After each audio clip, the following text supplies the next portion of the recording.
Soul of the Parsha with Rabbi Nir Menussi. This class is made possible by our kind supporters over at Patreon. Thank you and enjoy the class. Shalom everyone, and welcome to the very last Soul of the Parsha class for this year, the Hebrew year of Tafshin Pei Aleph, 5781. This is the year that's ending, and we are tomorrow evening entering a new year, a new Hebrew year, a new Jewish year, the year Tafshin Pei Bet. And this class will be dedicated to the Parsha of Nitsavim that we read yesterday on Shabbos. But we're going to connect Nitsavim and Rosh Hashana, the new year, also the day in which man was created. Because as we know, the first day of the Jewish year, the Hebrew year, is the day of the creation of man. The creation of the world took place, the very first day of creation was the 25th day of Elul, according to our tradition. And that makes the first day of Tishrei that Friday, the 6th day of creation, when man was created. The second day of Rosh Hashana would be the first Shabbat. So we're going to, as we dedicated this entire year to looking at the first segment of each parsha, so we're going to do the same today. We're going to look at the first segment of Nitsavim, and as I said, see how it connects with Rosh Hashanah. So the name of the parsha was Nitsavim, and the verse went the following: Atem nitzavim hayom kulchem lifnei Hashem Elokechem. You are all standing this day before the Lord your God, the leaders of your tribes, your elders, and your officers, every man of Israel. This is the very first verse. Rashi explains that this is the continuation of Moshe's speeches that make up the book of Deuteronomy, the fifth book of the Torah, and this is taking place on the final day of his life. This is the final day of Moshe's life. He's gathering all the Jewish people, and he says, you are all standing this day before the Lord your God. And then he points out to there being sort of classes within the Jewish people. It's first the leaders of your tribes, and then your elders, and then your officers, and then every man of Israel. Then the following verses go into details within the Jewish people. But first we have this 4-level hierarchy. And the main image that we want to start out with is the image of standing, because this is the name of the parsha, Nitsavim, standing tall, standing upright, standing in a sort of straightforward way. And it reflects, not only is every individual standing upright, but the fact that Moshe then goes over these classes of the leaders of the tribes and the elders and the officers and then everyone else also suggests a kind of a broader hierarchy, or a kind of, it's like the Jewish people standing up with each level in its proper place. And Rashi goes into this. He says he mentioned the most important first, and then went to the less important. So this is the topic we want to focus on today, is this notion of a hierarchy in terms of a group, there being levels, and a hierarchy within the individual, because each one is standing upright, Nitsavim, which means that he himself there's a kind of internal hierarchy of levels here within us. This notion that we are standing upright, and this is a major aspect of human existence and Jewish existence, is reflected a few verses later in the continuation of the parsha, when Moshe is saying, not only with you am I making this covenant and this oath, but with those standing here with us today before the Lord, our God, and also with those who are not here with us this day. In Hebrew, you can really hear the similarity, but also the difference. It says, Asher yeshno po imanu omed hayom, those who are with us here standing today, and ve'asher einenu po imanu hayom, those who are not with us today. So when you see it's so similar, the difference is you can really make it out immediately. It's the word standing. Those who are with us today are standing. Those who are not with us today, they're no longer standing. They're lying. They're buried in the ground. And they're buried, of course, as every person is buried, horizontally. So there is something about this image of a person, a man, standing upright, that is fundamental to this parsha and fundamental to being alive. Because again, the second verse that we read juxtaposes or compares the living and the dead, and the living are standing up, they're standing upright. So how does this connect to Rosh Hashana and to the day of creation of the world? An important verse in the book of Ecclesiastes, Kohelet, says, Asa ha'elokim et ha'adam yashar. God has created man in an upright or straightforward or upstanding manner, yashar. Yashar means like a straight line. God has created us as a straight line, but we are sometimes avoiding this or running away from this. But they're trying to bend this straightforward arrow of existence. And the fact that they should be standing upright, they're trying to bend this and make all kinds of calculations and cheshbonot, all kinds of scheming and thinking and other ideas that pull us away or push us away from our natural state, which is the state of standing upright. So this connects the parsha, Nitsavim, standing upright, and the creation of man. God created man in an upright way. This, of course, is something very simple, very fundamental in nature. Almost all animals, almost all living creatures, whether they're swimming or crawling or walking on four or flying, they're on the whole, most of the time, in a horizontal state.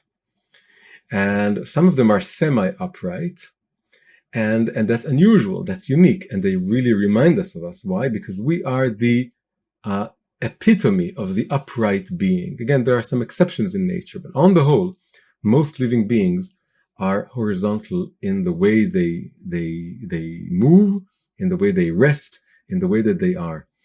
And this makes us, this is what makes the human beings. Again, we were created on the first day of Tishrei, which is Rosh Hashana. This is what Rosh Hashana is all about. It's man's birthday. We were created in a state in which we're standing upright. And the idea is, what happens when you make this transition from animals that were created on the fifth and the early part of the sixth day, and then what took place when man was born, is we have this transition from a horizontal state to a vertical state. What is the meaning of this? The meaning is ultimately that the levels of existence within us are now placed in a hierarchy. And generally speaking, we have three levels. And this is something that was pointed out by the ancients, both within Judaism and outside of Judaism, that on the whole, we are made up of three basic levels, that being the intellectual level, the emotional level, and the behavioral level. And they correspond to the head and the torso and the waist, broadly speaking. And they correspond, again, it's all symbolic organs. It's the brain, the moach, and then the heart, the liv, and then the liver, kaved. Liver here standing or symbolizing the entire area of the waist. So really, moach, lev, kaved, the brain, the heart, and the liver, they really correspond to the intellectual level, the emotive or emotional level, and to the more instinctive, survival-based, we can say, behavioral level that's based on needs and desires and instincts. And for almost all living creatures, the fact that they're horizontal means that those three levels are on the same level. They're not levels. There are three aspects, but they're on the very same level. And indeed, the emotional capacity and the intellectual capacity of animals is far less developed as it is in the human creature. So, we can definitely, in more advanced creatures, we can identify an emotional, inner sphere. And as they become more advanced, like chimpanzees and some other animals, you can see some intelligence there also. But for us, our capacity for feeling and being empathetic and displaying emotions, and even more, being a cognitive, conscious, communicative animal, far exceeds any other animal. And this is is symbolized or is made manifest also by the fact that we are standing upright, that it's not on one level.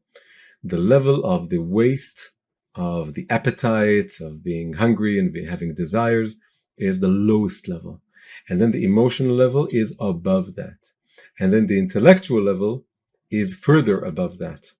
And we can say that also mankind has added to this by putting on clothes, which have symbolic meanings, and they usually symbolize something that's greater than the individual, that has to do with levels of meaning and levels of spiritual cognition that we are capable of. And it mostly, it's you can see it more than in just clothes. You can see it in the fact that almost all cultures, definitely all religious cultures, traditional cultures, any cultures with any kind of affinity to something that's beyond just the physical world, would also have some kind of hat. And the hat adds maybe like a fourth level, something that's above just standing upright. The fact that we're standing upright is demonstrated by the fact that we strive to stand even further upright, to make ourselves higher than the way we are. And we do this by putting on some sort of head covering or hat.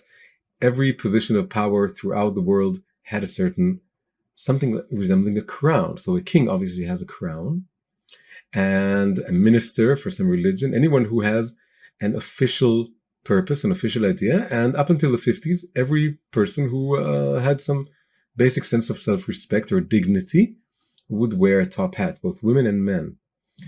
And this is, of course, this goes together very much with the idea that on the day that we were created as this upright being, we are coronating the king. Right? This is the purpose of Rosh Hashana, the first day of the year in the Jewish calendar. The purpose of everything that Rosh Hashana is all about is Hamlachat Hashem, coronating, crowning the king, God, making him our own king. So this reflects in the fact that we are able to put a crown on top of our own heads. This could be a symbol of human pride or human arrogance, but it could also be something that points out to us having an additional level to our own being that's not something that's just physical, and we want to make it manifest. The fact that we have something like a soul root or something above our heads or something that gives us spiritual blessing from above us. So this is the essence of hierarchy. Today, in today's world, in today's culture, hierarchy is very much opposed. There is something very fundamental about modernity and modern culture, secular culture, that is trying very much, very, very hard to fight the concept of a hierarchy. And politically, of course, this goes along with the idea of rebelling against monarchies and the idea of a class society, having something like nobility. All this is very much shunned, and of course the most important event is the French Revolution. French Revolution, it was the people rebelling against the monarchy and the class system and trying to create a republic, a democratic republic, which is all about equality. So that's on the political level, but it's also on a cultural and a psychological level. On the cultural level, everything that has to do with modern art is about shaking up the ladder of so-called high art and low art. Even the fact that I just had to say so-called is a product of modern thinking, which says, who says that what was considered high art is really high art? Maybe it's low art, and maybe something very low and simple could be high art. The most famous example is the French artist Marcel Duchamp putting a urinal in a museum early in the 20th century and making an artistic statement with this urinal. And the statement was, let's radically rethink everything that has to do with high art versus low art. I can take the lowest thing in existence, which is a urinal, which is the waste of our body goes into that. So it's even lower than our waist in a way. It's what contains our waste. It's the vessel for our waste. And I'm going to put it in what is considered a place of high art in a museum.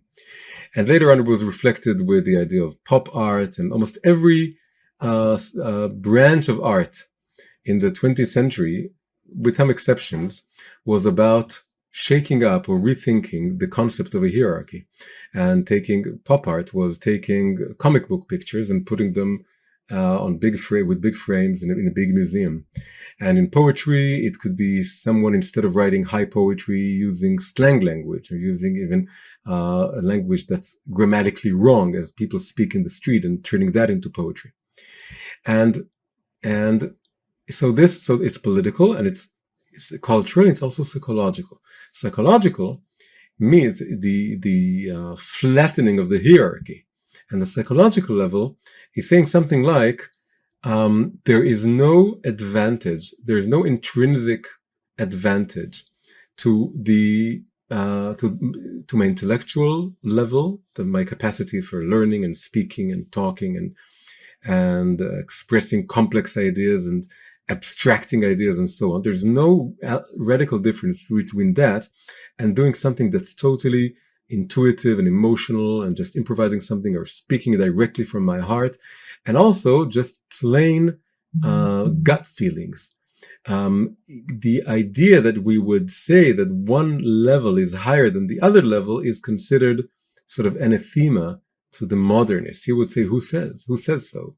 And I want to question this, all hierarchies, by saying that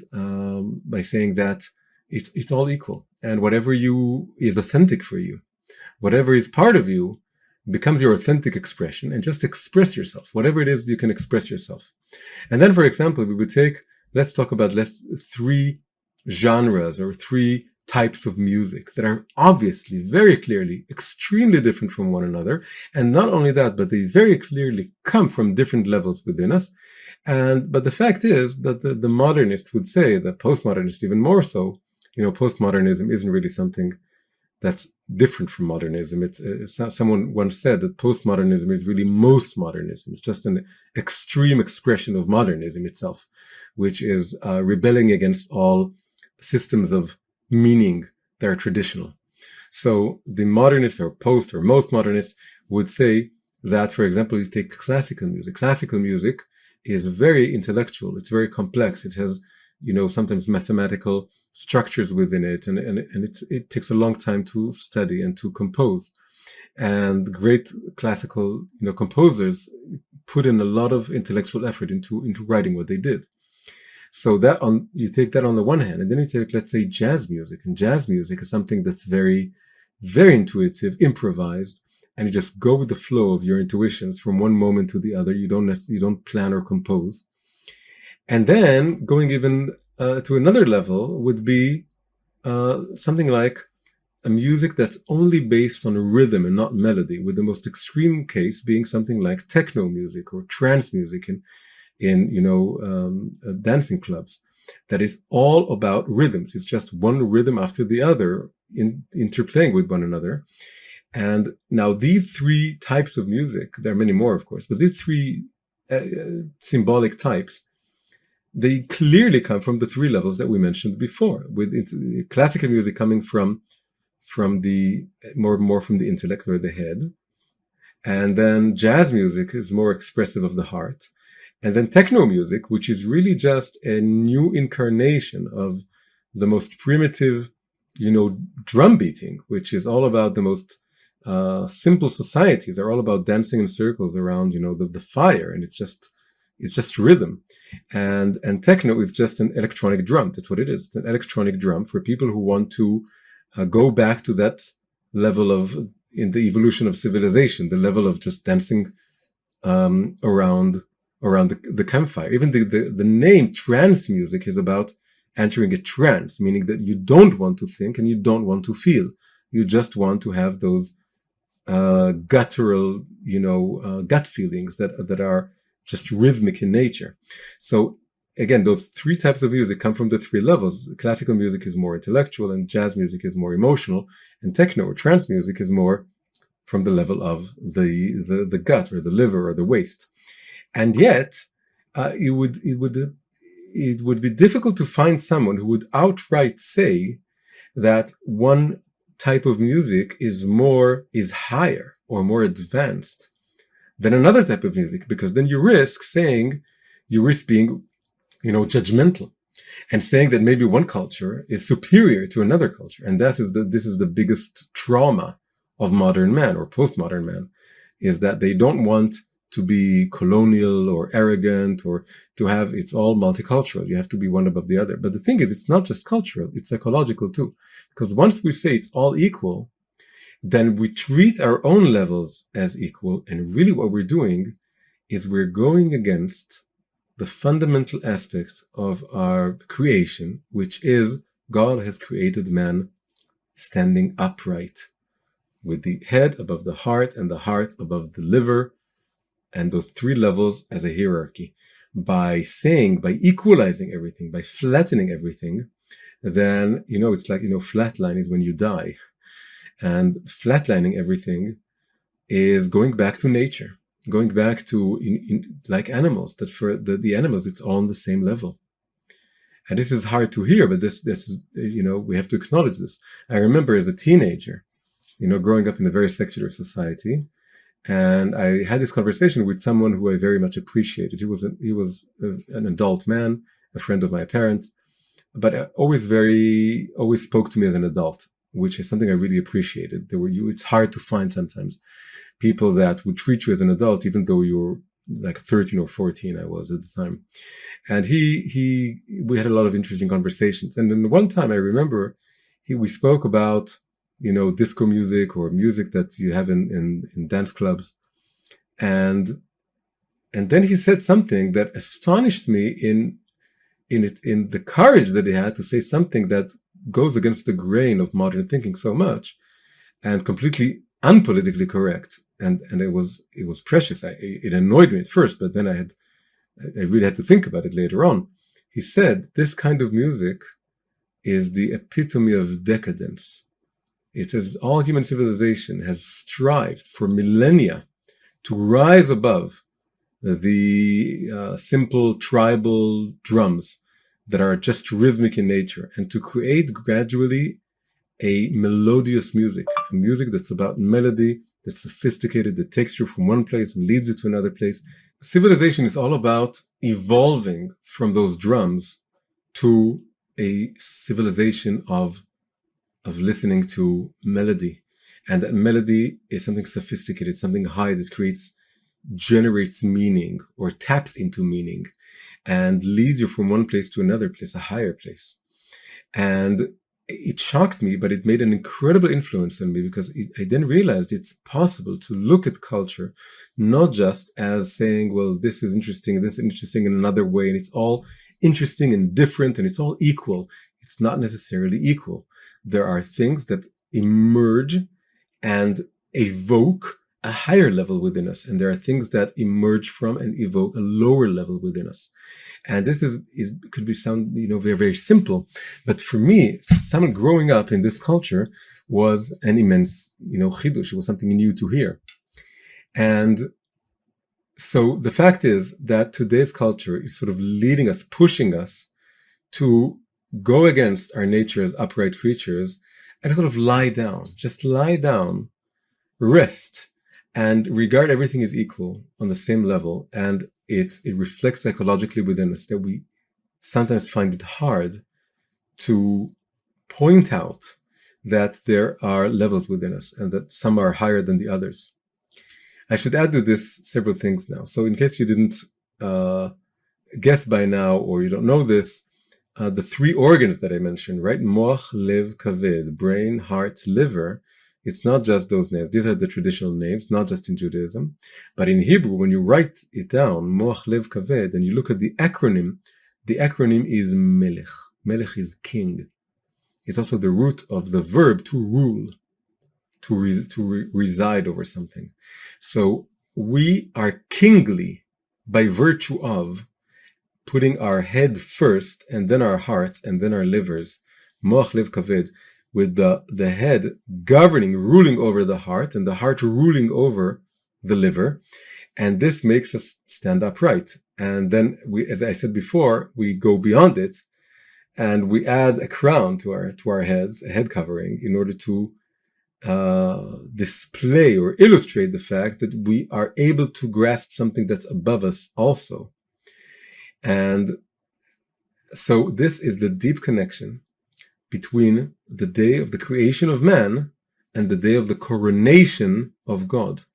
We coronate the king, that is, we accept him as our king, we accept God as our king, on the first day of the year, in Rosh Hashana, by standing upright and reminding ourselves that we have these levels. Now we should add a caveat. The caveat is that in Chassidut, the upper two levels, the head and the heart, there's a little interplay there.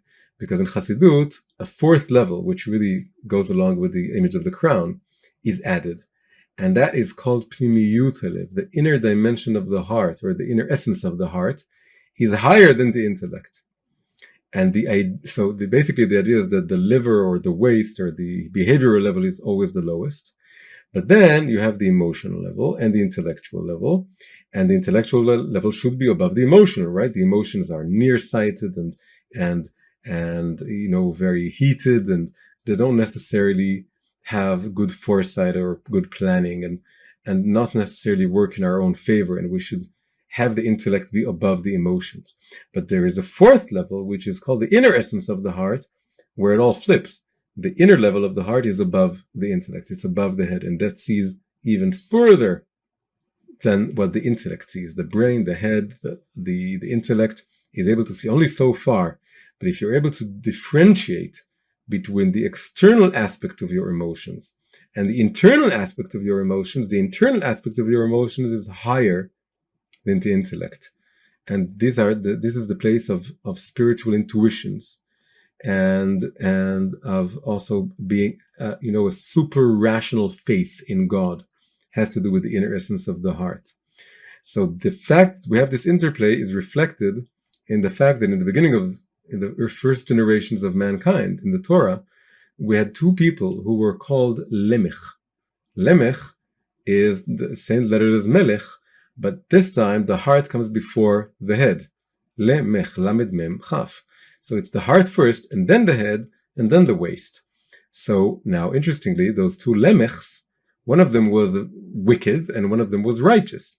One of them was wicked. He was the one who had two wives, and one that he would have, not give birth, and she remain beautiful, and the other one he would have, bear all the babies, and he was also he killed Cain. He was the murderer.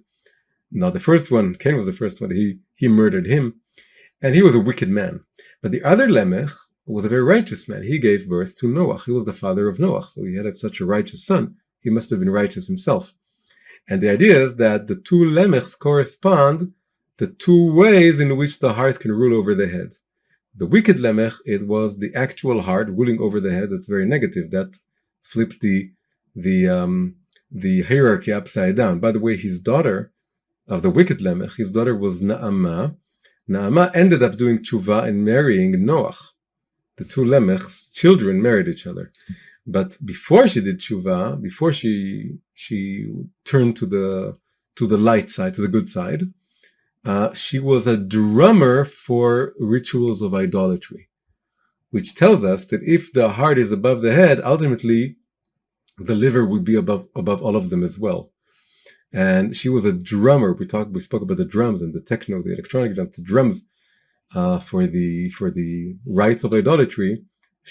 That's what she did. She ended up again turning to the good side and marrying Noach. But Noach was the son of the good Lemech, and the good Lemech means that for him, the same acronym, same letters, Lamed Mem Chaf, it was the higher inner essence of the heart ruling over the head. He didn't have a wicked son that had to turn good. He had a good son, a righteous son to begin with, Noach.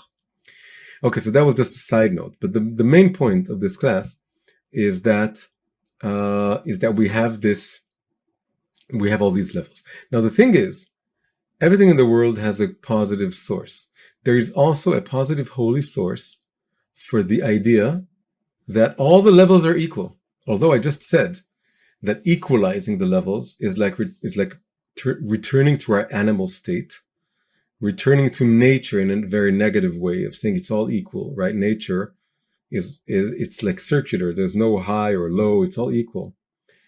And although, despite all of this, there is something about the idea of trying to find a good quality, a good property in everything in the world, whether it's classical music. By the way, with the levels of music, instead of we talk about techno and then jazz and then classical music, what would be the fourth level that corresponds to the inner dimension of the heart? That would be something like Hassidic soul music, a Hassidic nigun, a spiritual nigun is not intellectual. It's not as sophisticated as, let's say Bach, but it's far more simple. It's more emotional, but it's not like jazz. It comes from the inner essence of the heart. It's something far deeper, and it's all about longing and remembering God. So anyway, the idea that it's all equal has something to it. It's not all hierarchies. What does it have to it? There is an aspect of godliness that's called the light that surrounds all the worlds. The surrounding light means it's equally, not just omnipresent, it's equally present in everything. It's present in the highest and the lowest aspects of creation equally. Everything is divine. He created everything. He wanted to create everything. Everything serves some divine purpose, and therefore it's all equally divine. This is the true root of modernity and postmodernity, is that they're trying to tap into the surrounding lights of God. They don't know this, they don't acknowledge this. It's subconscious or superconscious for them, but that is truly what's happening. They're rebelling against, when the modernity, secularism, rebelled against the hierarchy of religion and tradition. Really, on the deepest level, what they rejected was the idea that God is only found, can only be experienced via hierarchies. By saying he's in the higher, loftier, more spiritual places, he's not in the lower, more mundane places. And the truth is that they're right. God is truly everywhere, equally everywhere, in terms of his surrounding light. So the deep, deep motivation of modernity and secularism is trying to reveal and experience God's surrounding light as it permeates all of existence equally. But here is the rub, here is the catch. There are two ways of equalizing everything. We can equalize everything in a way that goes downwards, and we can equalize everything in a way that goes upwards. It's like looking for the lowest common denominator versus looking for the highest common denominator. There's something about modernity by saying that a urinal is as high an art form as a painting by Van Gogh or Rembrandt, and by saying that simple slang words are as lofty as the highest language of poetry, and by saying that techno music is just as valid a form of artistic expression as classical music, really what it ends up being is that it all goes down to the level of the urinal and the tribal drum. It all goes downwards. It's really saying we're all equal because we're all living and breathing and eating and excreting, and this is equalizing everything in a way that doesn't elevate us, it pulls us down. And this is negative equality. This is not connecting to God's surrounding lights. God's surrounding light is like a circle that surrounds the universe. And it's different, it's higher, it's bigger than the circle of nature and living in a physical world. It's like two circles, one within the other. And if we want to truly experience God's surrounding light, we first need to connect to God's, this is another kind of light, it's called the Memaleh Kol Almin, the light that fills all the worlds. And this is the vertical line light. This is a light that has to do with a hierarchy. Now, we can't experience it so much here, but if we strive higher and we rebel against our own lowly nature, and we're trying to constantly strive to climb higher and work up higher, up the ladder of being, the chain of being. And as we rise up, we're able to appreciate subtler and finer and higher, more divine lights and levels of meaning and levels of devotion to God. And so as we go up, we need this type of linear hierarchical structure of experiencing the world in order to connect to the higher surrounding lights of God. So going back to the creation of man and the creation of the world and Rosh Hashana and coronating God, the world today is trying to lure us all into a state of a flatland, a flat line, a state of saying everything is equal, which is really like saying everything is dead. Because if the heart and the head and the liver, it's all on the same level, then we are no better than animals. We are no better than the lowest of people, and everything disintegrates in a way. The most complex and highest and most spiritual work of art, or a verse in the Torah, anything that's high, is equated with the lowest of things in the world. So this is what the world is luring us into. And in a way, this is not just the world, it's life itself. There's something about life that wears us down. Life tries to slowly kill us. That's what life is all about. It slowly is killing us. It's killing us softly. And come Rosh Hashana, come the first day of the year, we need to stand upright. And we need to renew and reinvigorate this desire within us not to succumb to this kind of, lulling temptation of equalizing everything. We want to stand upright, Nitsavim kulchem hayom, place our head over our heart and our heart over our waists, and the inner dimension of our heart, our spiritual intuitions, our faithfulness to God above everything else, and we want to stand upright and say we are not succumbing to this. We are coronating by having this inner coronation of Moach Lev Kaved, Ekroni Melech. It all points to the most transcendent of being, the King of all kings. And we're saying we want you to be our king, and we want to be resolute in this decision. This is another verse in the parasha of Nitsavim, is Uvacharta b'chaim, choose life. You can choose both life and death, both blessing and curses, both goodness and good and evil. And it's all equally present for you as options. But I urge you to choose life and choose goodness and choose blessings. And the word choose, the word to choose in Hebrew, livchor, if you change the letters, you have the word which is called bariach. Bariach is like an axis. This is the vertical axis, which is the axis of displaying our capability of choosing the higher over the lower, literally over the lower, standing upright and not succumbing to this and saying, yes, you can equalize everything, world, oh world, and you can try via entropy and via cultural entropy or cultural decadence. You can try and pull me down and push me down, but I will not succumb to this. I will not surrender to this. I am going to stand upright and place my head over my heart and my heart over my liver and my soul over everything else. And this is how I coronate myself and how I coronate the king. And we should constantly be making this resolution to strive to lead a meaningful, high, lofty spiritual life. And by virtue of that, we can then go on to see that God is truly present in all of our levels. We're not putting down any level. By putting it lower on a hierarchy does not mean putting it down. It means putting it in its proper, good place, the place where it should be.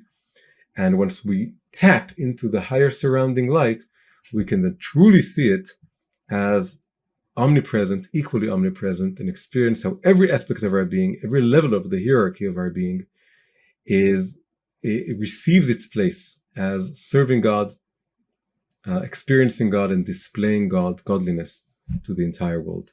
So I wish you all a very, very happy and sweet new year, a year of new resolutions and new decisions, and a year of fighting against gravity and standing upright and striving for higher and better purposes, and trying to be the best person you can possibly be, and not accepting any kind of temptation to be tired and sleep and let go and give up on your destiny and your calling.